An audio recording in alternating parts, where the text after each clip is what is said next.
¿Cómo sanar a nuestro niño interior? Cuarta parte.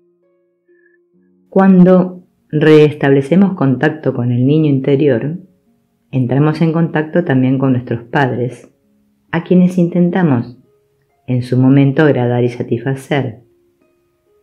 Y también nos vemos obligados al mismo tiempo a aceptar nuestro yo, enfurecido, triste y lastimado. La redención de este problemático niño interior implica, cuando menos, la necesidad de aceptar su afán de amor, de cuidado y de sustento. Cuando de adultos deseamos cicatrizar las heridas de nuestro niño interior, es preciso también que aprendamos a comprender el sufrimiento de nuestros padres. Puesto que hemos internalizado a estos padres heridos, debemos renunciar ahora a la severidad de nuestros juicios y a nuestro rencor. Solo si reconocemos la herida de la imagen internalizada de nuestros progenitores, seremos capaces de atajar las pautas de comportamiento abusivo en la familia y dejar de transmitirlas de generación en generación. El niño interior herido es el símbolo emergente de esta conciencia compasiva y representa el potencial obstruido del niño interior. Es la víctima interna que padeció innumerables lesiones y que fue sepultado para evitar mayores daños y humillaciones. Este ser auténtico que yace en nuestro interior, nuestro vulnerable yo infantil, se siente atrapado en una aciaga red de comportamientos defensivos y suele estar debilitado por una confusión de sentimientos de ansiedad, desesperanza, dolor y rabia. Los niños de nuestro mundo interior saben cómo ser, mientras que el resto de nuestra personalidad sabe cómo hacer y actuar. Al trabajar con estos sistemas energéticos tenemos la oportunidad de aprender a ser con ellos, de lo contrario no pueden emerger. Cuando trabajamos con el niño interior, la máxima es: no hay ningún sitio a donde ir ni hay nada que hacer. La pérdida del niño interior constituye una de las mayores tragedias del proceso de crecimiento, ya que con ella malgastamos gran parte de la magia y el misterio de la vida, el placer y la intimidad de la relación humana. Si el niño interior actúa en nuestra vida de manera autónoma y sin protección, podemos estar casi seguros de que acabaremos por convertirnos en una especie de víctima. El niño, por muy maravilloso que sea, no sabe conducir nuestro coche, como tampoco lo sabría hacer ninguna otra constelación energética aislada. También él debe incorporarse a nuestro equilibrio personal. Sin embargo, mientras el protector controlador conserve el dominio de la personalidad, el niño permanecerá enterrado y por lo tanto seguirá siendo inaccesible. A medida que reconocemos la presencia del niño interior, el ego consciente se transforma gradualmente en el padre de nuestro niño. Podemos entonces asumir la responsabilidad de emplear la energía del niño interior en nuestra vida y proporcionarle la protección adecuada cuando la precise.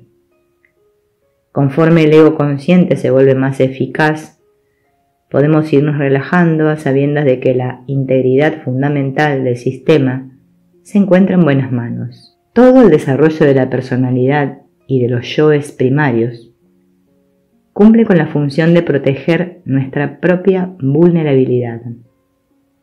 La capacidad de mostrarse vulnerable en el seno de una pareja y de liberar y acoger cualquier sentimiento, idea o reacción convierte el proceso de enamorarse en una experiencia maravillosa.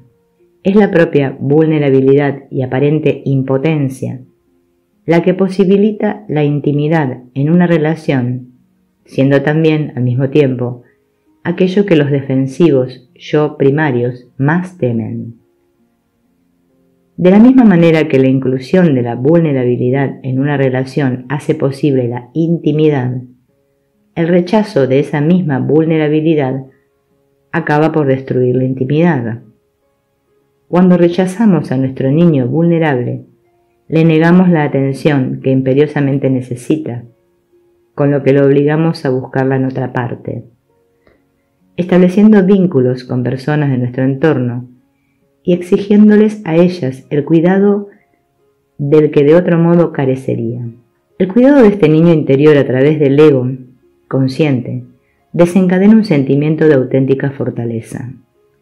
Cuando el ego consciente se ocupa del niño vulnerable, ya no resulta necesario confiar únicamente en los mecanismos de defensa automáticos proporcionados por los yoes primarios, aunque fueran estos los que en el pasado nos procurarán la sensación de seguridad. Como tampoco dependemos ya de que otras personas asuman la responsabilidad de nuestro niño. Debemos recordar que cada uno de nosotros es, en el fondo, responsable de cuidar a su niño vulnerable interior. Cuando prestamos el interés adecuado a nuestra vulnerabilidad, nos encontramos en una posición idónea para relacionarnos de una manera profunda y eficaz con los demás. Si el niño no recibe nuestra atención, la buscará en otra parte y en consecuencia acabará ligándose de modo inconsciente y profundo al aspecto paternal de otras personas. Esta noción, según la cual no podemos relacionarnos de manera consciente con los demás si no amamos antes a nuestro propio niño, es análoga al dicho tradicional que afirma que solo si nos amamos a nosotros mismos seremos capaces de amar a los demás. ¿Cómo podemos cuidar de nuestro niño interior? En primer lugar, tenemos que reconocer su presencia y llegar a familiarizarnos con su personalidad, sus necesidades y sus reacciones. Debemos aprender a distanciarnos lo bastante de nuestros yoes vulnerables para poder evaluar con realismo las circunstancias que los activaron y defenderlos objetivamente, en lugar de abandonarlos y obligarlos a que se protejan por sí mismos.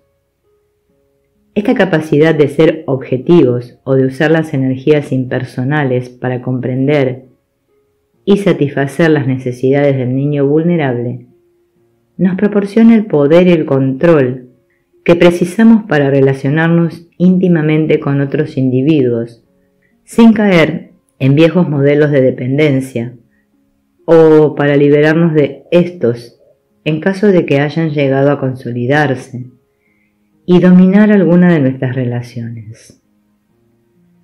El descubrimiento del niño interior es el descubrimiento de una vía de acceso al alma.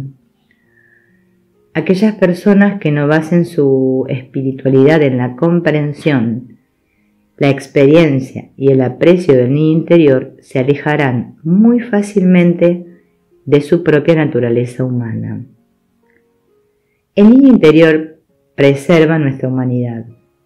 Nunca crece, sino que se vuelve más sensible y confiado a medida que aprendemos a dedicarle todo el tiempo, la atención, los cuidados que sin lugar a duda se merecen. La verdad acerca de nuestra infancia se halla almacenada en nuestro cuerpo y aunque consigamos reprimirla, nunca lograremos alterarla.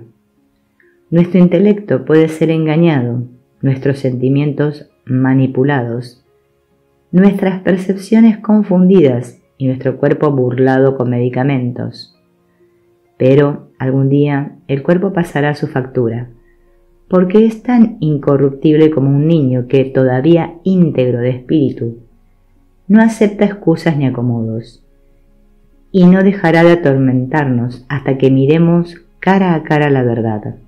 Hay un cuento llamado El susurro de las paredes, de D.H. Lawrence, que se refiere a todo aquello que se silencia en el seno de la familia, particularmente aquello que en la vida de los padres es palpable, pero queda inarticulado, y a la forma en que los niños se ven afectados por ello. Según Jung, nada influye tanto sobre los niños como los hechos silenciosos que forman el trasfondo de la vida de un hogar. Uno de ellos es la vida no vivida de los padres, es decir, aquellos aspectos de sus vidas que se vieron afectados por circunstancias tales que no les permitieron alcanzar su plenitud, o aquello de lo que consciente o inconscientemente se habían evadido. Otro de dichos hechos silenciosos es la negación por parte de los padres de su propia necesidad de amor o de poder. Jung pensaba sobre todo que los problemas que los padres padecían en sus relaciones amorosas tenían claros efectos sobre las futuras relaciones amorosas de los hijos. Por último, otro hecho silencioso lo constituyen las expectativas no verbalizadas que los padres tienen de que sus hijos satisfagan o realicen sus necesidades narcisistas de un modo tal que los niños se ven así obligados a vivir la sombra de sus padres. El cuento de D.H. Lawrence, The Rocking Horse Winner, el caballito de madera ganador, ilustra esta manera sutil de herir a los niños. Se trata de una historia que muchos analistas han podido escuchar muchas veces en la intimidad de su consulta. En el próximo video narraremos este cuento.